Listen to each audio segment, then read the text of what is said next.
Ini ada juga wakil kepala KSP, Kodari, udah kebanyakan duit dia jadi konsultan, kasih tanahnya 1,4 hektar di Palangkaraya. Berdiri Kodari, Tamtama ke bawah. Dia masih 25 tahun, lulus Tamtama atau Bintara. 25-30 tahun, tenornya lama. Bisa nggak dia dikasih, bisa nyicil. Dia ada kepastian, karena saya dengar dari Panglima dan Kasat, kalau tentara itu tidak pindah-pindah, kalau pangkatnya rendah. Yang Bintara, betul begitu, Tamtama. Yang pindah-pindah kan perwira, betul ya?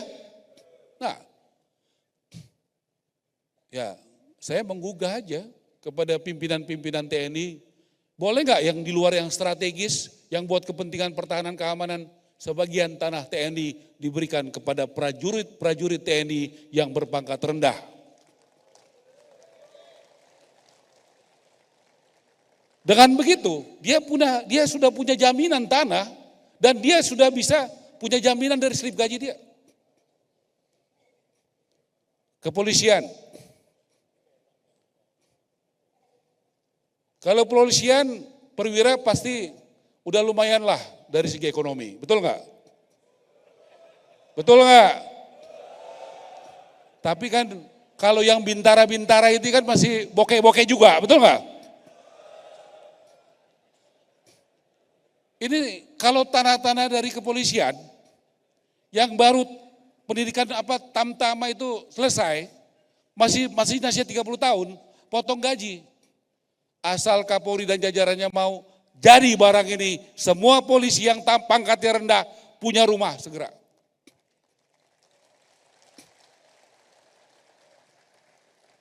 PNS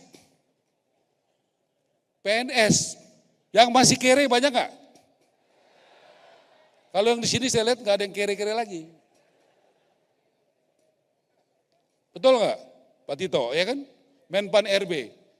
Kalau kita mau ngurus masyarakat, apa susahnya Pak? Ada slip gaji, ada tanah dari koruptor, tanah dari konglomerat, tanah dari KPK, tanah dari DJKN, masa kurang? Tanah dari Pak Nusron, ini ada juga wakil kepala KSP, Kodari, udah kebanyakan duit dia jadi konsultan, kasih tanahnya 1,4 hektar di Palangkaraya. Berdiri Kodari, tepuk tangan nih, begitu. Ini belum Pak Amran, wah Pak Amran ini konglomerat ini ya. Benar, kalau Menteri Tenaga Kerja UKM, ya kan? Kalau Pak Amran konglomerat, nanti kita harus kasih contoh. Orang-orang yang sudah diberkati ini, mari kita berbagi. Nah, jadi tanahnya jelas ya, dari mana ya? Bisa dijadikan anggunan enggak tanah? Nah, tolong Pak Nusron prosesnya jangan lama-lama. Tolong Pak Anggito, Departemen Keuangan prosesnya jangan lama-lama. Nah, dari mana lagi pengurangannya? Nih, Bapak-bapak coba yang bupati, wali kota angkat tangan. Mau nggak bantu rakyat kecil? Janji. BPHTB buat rakyat kecil dinolkan. Siap. Kalau yang real estate tetap, tapi buat rakyat kecil dinolin. Siap. Tepuk tangan buat bapak-bapak. Udah selesai kita. Itu udah penghematan 5%. 5% udah penghematan. Ya, di sini ada persetujuan bangunan PGB, ini sering jadi hambatan. Pak Mendagri sudah bantu, biasanya 45 hari. Berani nggak Bupati Wali Kota? 10 hari nggak jalan, nggak ada keputusan, jalan barang itu izinnya. Siap nggak? Bener nih. Udah Pak, ada kepastian hukum, 10 hari perizinan akan keluar. Terima kasih Bupati Wali Kota. Karena nggak bisa jalan kalau nggak gotong royong. Menteri ini nggak bisa apa-apa tanpa bapak-bapak semua.